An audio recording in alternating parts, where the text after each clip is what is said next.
متابعين ازيكم عاملين ايه؟ النهارده هنعمل مع بعض طريقه العيش الفينو الصحيه اللي تنفع للدايت وتنفع لمرضى السكر ومقاومه الانسولين. النهارده هنعملها من غير اي نوع دقيق، هيطلع معانا بالجمال والطراوه دي.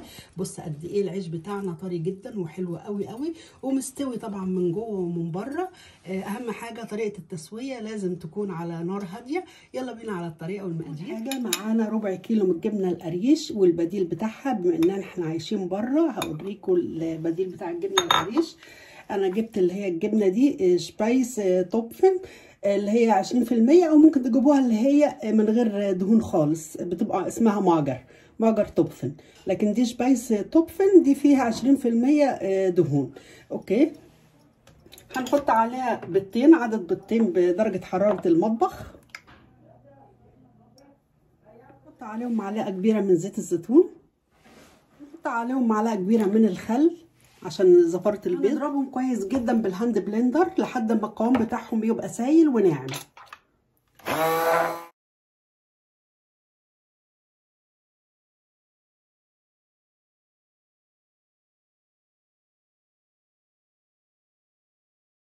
ضربتنا المكونات زي ما احنا شايفين بقت بالشكل ده، زي ما احنا شايفينها بقت سايله وناعمه جدا. خلاص بقى هنشيل الهاند بلندر ونبتدي نكمل. معلقه صغيره من الخميره الفوريه، معلقه صغيره من البيكنج باودر، والبيكنج باودر بيدي هشاشه كده للعجينه بتاعتنا. المكونات دي مع بعض كده كويس.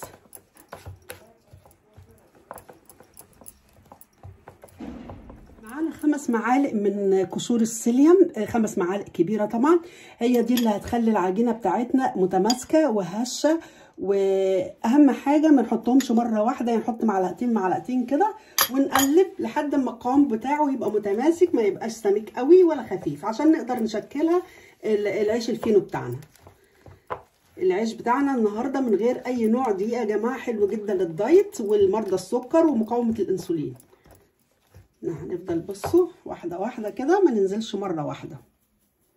قشور السيليوم دي في مصر بتتجاب من عند العطار، وانا جايباها من هنا من محل اللي هو الاشبار. هنحط الباقي، طبعا هي لسه سايله، ونقلب كده. لو حاسين ان هي ما زالت سايله برضو نزودها برضو قيمه معلقه كمان.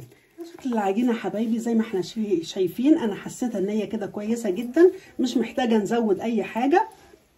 هنقلبها كده لحد ما تتكون معانا عجينه، وهنسيبها ترتاح حوالي ربع ساعه، ما نشكلهاش على طول، لان كل ما بتقعد هتبقى سهله التشكيل اكتر. اهم حاجه بس نغطيها بفوطه ولا حاجه. بصوا هي اتكونت عجينه تعتبر حلوه طريه، ولا هي ناشفه قوي ولا هي طريه قوي. هسيبها ربع ساعه وبعدين نشكلها مع بعض. دلوقتي حبايبي بعد ما العجينه بتاعتنا ارتاحت ربع ساعه، دلوقتي هناخد جزء من العجينه ونشكلها بقى على شكل كايزر او عيش فينو. دي حاجه ترجع لكم يا جماعه. اهم حاجه بصوا نشكلها كده بالشكل ده كده اهو، كده اهو بالمنظر ده. هتعمل معانا، هنشوف هتعمل معانا كام رغيف. ناخد جزء تاني. اهم حاجه بس نسويها كده بالشكل ده بايدينا، ونلفها كده بالشكل ده اهو، كده اهو. هناخد جزء تاني اهو كده،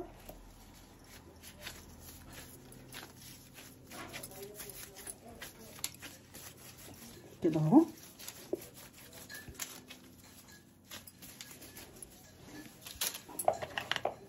ده طلع الصغيره، نزود لها حته تاني عشان هما هيطلعوا معانا 4 تقريبا ارغفه بالشكل اللي هنشوفه ده.